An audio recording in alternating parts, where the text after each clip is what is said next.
Hello friends, मैं सुमित बागुल आप सबका आपके चहीते सेक्स एक सुखी जीवन का मंत्र डॉक्टर विजय दहीफले के साथ इस खास कार्यक्रम में तहे दिल से स्वागत करता हूं। दोस्तों, हमें जब भी कोई मेडिकल इमरजेंसी आती है या फिर स्वास्थ्य से जुड़ी कोई भी परेशानी सताती है, तब हम क्या करते हैं? हम वो सारी चीज़ें सबसे पहले हमारे फ्रेंड्स या फैमिली के साथ शेयर करते हैं। दोस्तों, पर जब भी कोई सेक्स से जुड़ी परेशानी हमें सताती है, तब हम ऐसा नहीं कर पाते, क्योंकि इसके बारे में बात करने में हम शर्माते हैं, हम झिझकते हैं। दोस्तों, पर अब शर्माने की बिल्कुल ज़रूरत नहीं, क्योंकि डॉक्टर विजय दहीफले आपके सारे सेक्स रिलेटेड सवालों के जवाब बहुत ही पॉजिटिव तरीके से देने वाले हैं। दोस्तों, शो को शुरुआत करते हैं, पर शो को शुरुआत करने से पहले जानते हैं डॉक्टर विजय दहीफले इनके बारे में।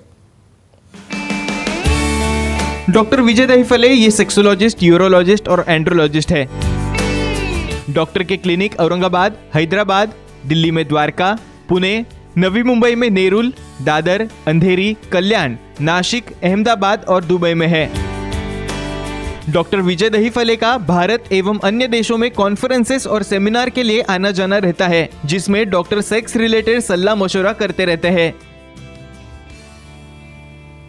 चलिए दोस्तों, आपको डॉक्टर साहब के क्लिनिक्स के बारे में पता चल गया है। एक खुशखबरी भी आपको दे देता हूँ। डॉक्टर साहब का रिसेंटली थाने में नया सेंटर शुरू हुआ है, तो अगर आप थाने में रहते हो, मुंबई में हो, नवी मुंबई में हो या फिर आसपास के कोई भी इलाके में हो, तो डेफिनेटली आप सर का थाने सेंटर में कंसल्टेशन पा सकते हो और बहुत ही पॉजिटिव तरीके से आपको सर का वहाँ पे कंसल्टेशन हासिल होगा। शो को शुरुआत करते हैं। डॉक्टर साहब हमारे साथ हैं। Doctor, welcome to the show. नमस्ते डॉक्टर, पब्लिक डिमांड की वजह से आज आपने एक बहुत ही अहम टॉपिक सिलेक्ट किया है, बहुत ही सेंसिटिव टॉपिक आपने सिलेक्ट किया है। आपको ईमेल के जरिए, व्हाट्सएप के जरिए हम जो वीडियोस हमारे आउट करते हैं उसके ऊपर बहुत सारे रिएक्शन आते हैं और लोगों को साइंटिफिक इन्फॉर्मेशन जाननी है सेक्स के बारे में, लिंग के बारे में, योनि के बारे में। तो आज का हमारा जो टॉपिक है सर, जिसमें हम आपसे जानना चाहेंगे योनि के अलग अलग प्रकार, आकार, उनके बारे में। तो सबसे पहले सर मैं आपसे पूछना चाहूँगा, आउटर लिप्स योनि का ये क्या होता है सर, इसके बारे में बताइए। अच्छा, definitely sex education, sexual awareness और सेक्सुअल सेफ्टी, इसके अंतर्गत हम पूरा साइंटिफिक इन्फॉर्मेशन ले रहे हैं, साइंटिफिक नॉलेज रहे हैं। और ये हमारी रिक्वायरमेंट, हमारी इंक्वायरीज है हमारे दर्शकों से। भाई मेल में नॉर्मल पेनिस क्या होता है, भाई फीमेल की इंक्वायरीज है, भाई नॉर्मल वजाइना क्या रहती है, उसके आउटर लिप्स क्या है, इनर लिप्स क्या है। जब तक ये पता नहीं चलेगा, बहुत संभ्रम है लोगों में। इसमें नॉर्मल पता चलने के बाद ही वो सेक्सोलॉजिस्ट, एंड्रोलॉजिस्ट से मशवरा करके उसका इंफॉर्मेशन ले सकते। अभी स्पेशली योनि के कितने अलग अलग प्रकार है, हमने देखे कम से कम 80 प्रकार के वेरिएशन है, 80 प्रकार के वेरिएशन है। लिप्स के ऊपर डिपेंड करते हुए या इनर लिप्स के ऊपर डिपेंड करते हुए या क्लैटोरस के ऊपर डिपेंड करते हुए। तो आउटर लिप्स की साइज क्या होती है? डेफिनेटली तो डेफिनेटली आप यहाँ पे एक नॉर्मल वेरिएशन, ऐसा हार्ड एंड फास्ट नहीं रहता है ऐसा सेंटीमीटर लगा के, लेकिन जो रैंडमाइज स्टडी हो चुकी है, जो आउटर लिप्स है, जो आउटर भाग है, उसकी जो हाइट है कम से कम 12 सेंटीमीटर तक रहती है, यानी लगभग 4.5 से 5 इंच आ गई। और नॉर्मली थोड़ा सा वेरिएशन राइट या लेफ्ट आउटर लिप में हो सकता है, और ये वेरिएशन नॉर्मल है। किसमें भाई चबी होंगे, किसमें भाई फ्लैट होंगे, और अलग अलग प्रकार है, हम देखेंगे वन बाय वन। डेफिनेटली, जैसे सर आपने अभी आउटर लिप्स के साइज के बारे में बताया, तो इनर लिप्स के साइज के बारे में क्या कहोगे, क्या ऑब्जर्वेशन है?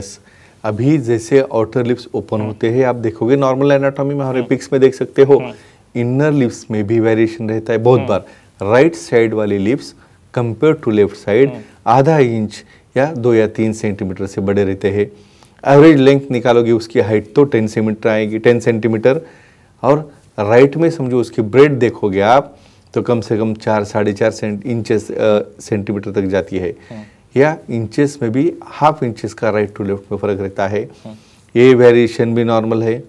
उसके अलग अलग कलर है, पिंक कलर है, थोड़ा सा वायलेट कलर है, या बहुत बार ब्लैकिश कलर है, ये भी अलग अलग कॉम्बिनेशन रहते हैं। लेकिन ये सब वेरिएशन नॉर्मल है, इसलिए किसी भी प्रकार की जो चिंता है, आपको लगती है कि भाई ऐसा मेरा क्यों है, ऐसा अपीयरेंस क्यों आ रहा है, एबनॉर्मल तो नहीं है, शादी के बाद तो कुछ प्रॉब्लम नहीं आएगा, या कुछ भी समस्या ध्यान में ना रखते हुए सेक्सोलॉजिस्ट, एंड्रोलॉजिस्ट का मशवरा लेके फिर आपके सब कुछ जो प्रॉब्लम है सॉल्व कर सकते हैं। डेफिनेटली सर, इसी टॉपिक से जुड़ के मैं और भी आपसे कुछ सवाल करना चाहूंगा, पर आसाम से एक फोन आया, पराग जी हमारे साथ है। पराग जी, आपका सवाल पूछे, आपका फोन कनेक्ट हुआ है।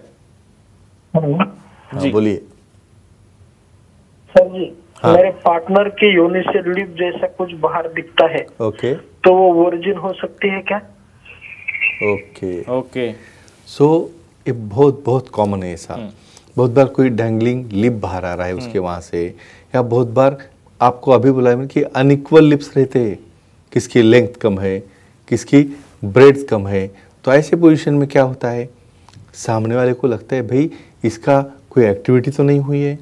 मैं एक ही बात बोलूँगा, ऐसी कोई वर्जिनिटी की टेस्ट नहीं रहती है और ऐसे टेस्ट के पीछे जाना भी नहीं है। क्यों? अभी फीमेल्स भी एक्टिव है, उनको एक्सरसाइज करनी है, योगा है, प्राणायाम है, सर्विसेज में जाना है, उनको भागना है। ऐसे केसेस में ब्रेक होता है। तो किसी भी तरह से ऐसा वर्जिनिटी का माइंड में रखते हुए, कभी भी ऐसा डाउट दिल में रखते हुए करना नहीं है। और समझो वो एबनॉर्मल साइज, जो एबनॉर्मल प्रकार है, उसे प्लास्टिक सर्जरी करके या लेबियोप्लास्टी करके नॉर्मल कर सकते हैं। डेफिनेटली सर, आगे बढ़ना चाहेंगे। सर, लॉन्ग डैंगलिंग लिप्स ये क्या होता है? यस, अभी लॉन्ग डैंगलिंग लिप्स क्या रहता है, इसके अंदर जब अंदर के जो लेबिया है, इनर जो लेबिया है, बहुत बार नीचे हैंग हो जाते हैं।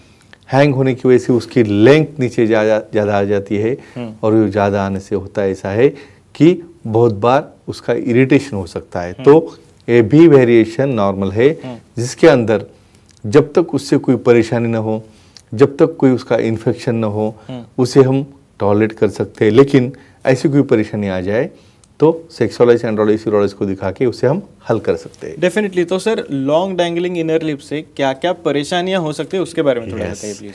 अभी इमेजिन करो, जब फ्लैट लिप्स है, उसके अंदर आउटर लिप्स अच्छी तरह से है, क्लाइटोरिस सामने से थोड़ा दिख रहा है और सरफेस के ऊपर लिप्स है, तो किसी प्रकार का इरिटेशन जब इनर्स पहनते हैं उस वक्त बहुत बार क्या होता है, ये बहुत डेलिकेट रहते हैं लिप्स, और उसकी लिप्स समझो बाहर आ रही है, क्या होगा, फ्रिक्शन होगा, इरिटेशन होगा, पेन होगा, ईचिंग होगा, बर्निंग होगा यूरिन करते वक्त, और इन्फेक्शन के चांसेस बढ़ते हैं। तो इसलिए ऐसे केसेस को बहुत अच्छी ट्रीटमेंट है, लेबियोप्लास्टी करके उसे हम नॉर्मल शेप दे सकते हैं। Definitely sir. एक और दर्शक का कॉल है, रिया जी हमारे साथ है गोवा से। रिया जी, आपका सवाल पूछा, आपका फोन कनेक्ट हुआ है। जी हेलो सर। हेलो, बोलिए। सर, जब ह्यूमन रैप्चर हो और इरेगुलर हो तो उसे क्या ट्रीटमेंट है? एक्सेलेंट। अभी देखो, ऐसे इंटरेस्टिंग सवाल जब आते हैं तब मुझे बहुत अच्छा लगता है। क्यों भाई, हमेशा मेल के बारे में डिस्कस, भाई सेक्स सिर्फ मेल के लिए है, बाकी और कुछ डिस्कशन नहीं। फीमेल्स में भी इन्हें इन्फॉर्मेशन होना बहुत ज़रूरी है। ये वर्जिनिटी है, उसका ह्यूमन रप्चर होने के बाद शेप, जो देखो नॉर्मली जब मेंसेस आते हैं, जब तक ह्यूमन रप्चर नहीं होगा तब तक मेंसेस कैसे आएंगे। कुछ केसेस में वो इरेगुलर रप्चर होता है, कुछ केसेस में कुछ कारणवश समझो उसे कुछ इंजुरी है, बहुत बार एग्जामिनेशन करते वक्त भी उसका शेप बदल जाता है, तो उसे समझो किसी को चाहिए अच्छा करके चाहिए, तो हेमिनोप्लास्टी यानी कॉस्मेटिक सर्जरी, प्लास्टिक सर्जरी से उसका ह्यूमन रिपेयर करते हैं, उसे अच्छा शेप देते हैं, जिसकी वजह से वो नॉर्मल लगे। और ये क्या रहता है, ये पर्सनल सेटिस्फैक्शन, भाई मुझे अच्छा लगता है, और वो फीलिंग के लिए वो सर्जरी करके उन्हें बहुत नॉर्मल किया जाता है। डेफिनेटली सर, आप बात कर रहे थे डैंगलिंग लिप्स के बारे में, तो लॉन्ग डैंगलिंग आउटर लिप्स ये क्या होता है? Yes, correct. यानी इतने वेरिएशन आप लेके आ रहे हो, डेफिनेटली मालूम होना बहुत जरूरी है। yes. क्या रहता है, जब विजिबली आप बाहर से देखोगे, ये देखो, ये सेक्सोलॉजी सब्जेक्ट ऐसा है जिसमें नॉर्मेलिटी जब तक पता नहीं है, आपके माइंड में कुछ डाउट आना शुरू हो जाता है। तो मैं एक ही कहूँगा, देखो बहुत बार लिप्स में फैट हो गया, ज़्यादा फैटे हो गए तो नीचे डैंगल हो जाते हैं, यानी नीचे हैंग होते हैं। तो ऐसे केसेस में भी नॉर्मल अपीयरेंस उसे कहते हैं। क्यों? क्योंकि ये वेरिएशन में डैंगलिंग से वो क्लोजिंग और नीचे आ जाता है। लेकिन इससे कोई परेशानी कैसे हो, बहुत बार रबिंग ज़्यादा हो रहा है, या बहुत बार इन्फेक्शन हो रहा है, या किसी प्रकार का कोई और प्रॉब्लम होगा, या वजाइनाइटिस भी बहुत बार वहाँ पे बैक्टीरिया बैठने के चांसेस काफ़ी रहते हैं, क्योंकि वहाँ पे एक क्लोज स्पेस बन जाती है। तो ये भी वेरिएशन नॉर्मल है, जब तक कोई दिक्कत नहीं, उसे और कुछ ज़्यादा करने की जरूरत नहीं। कुछ करना होगा तो उसे भी प्लास्टिक कॉस्मेटिक सर्जरी करके अच्छा कर सकते हैं। डेफिनेटली सर, एक आखिरी सवाल आपसे करना चाहूँगा, विजिबल इनर लिप्स ये क्या होता है? श्योर। अभी विजिबल इनर लिप्स मीन्स दोनों तरफ के आउटर लिप्स से सेपरेटेड है। क्यों? क्योंकि इनर लिप्स काफ़ी बड़े हैं, वो उसको पुश कर रहे हैं साइड में, और बाहर वाले लिप्स थिन है, वहाँ पे फैट कम है, और ऐसे केसेस में हम कुछ दिखाई ही नहीं था, जस्ट दिखता है भाई अंदर से जो कुछ भी मांस उसका बाहर आ रहा है, क्लाइटोरिस दिख रहा है और नीचे से ऊपर तक इवन उसका जो फोल्ड रहता है प्रोफिशियल, वो हुड जो रहता है वो भी दिखता है। और ऐसे केसेस में समझो कोई पार्टनर को दिक्कत हो, कोई परेशानी हो, तो डेफिनेटली बहुत अच्छी तरह से उसे ट्रीट कर सकते हैं। और इसके अंदर कुछ डाउट्स आ गए तो सेक्सोलॉजिस्ट, एंड्रोलॉजिस्ट, यूरोलॉजिस्ट के मिलकर उसे हम अच्छी तरह से सॉल्व कर सकते हैं। Definitely sir, thank you so much, आपने सारी चीज़ें हमारे साथ शेयर की। Sure. पर सर समय की थोड़ी पाबंदी, इसलिए आज के एपिसोड में हमें यहीं पे रुकना पड़ रहा है। पर दर्शकों, आप भी डॉक्टर साहब की सलाह ले सकते हो। आपके स्क्रीन पे जो कॉन्टैक्ट डिटेल्स दिख रहे हैं उसके जरिए आप सर की अपॉइंटमेंट ले सकते हो। और आपको खुशखबरी दे देता हूँ, डॉक्टर साहब का रिसेंटली थाने में नया सेंटर शुरू हुआ है। तो अगर आप थाने में हो, मुंबई में हो, नवी मुंबई में हो या थाने सेंटर आ सकते हो, तो डेफिनेटली आपको सर के थाने सेंटर में बहुत ही पॉजिटिव तरीके से कंसल्टेशन जरूर हासिल होगा। चलिए दोस्तों, आज के शो में समय हो चला है यहीं पे रुकने का। शुक्रिया।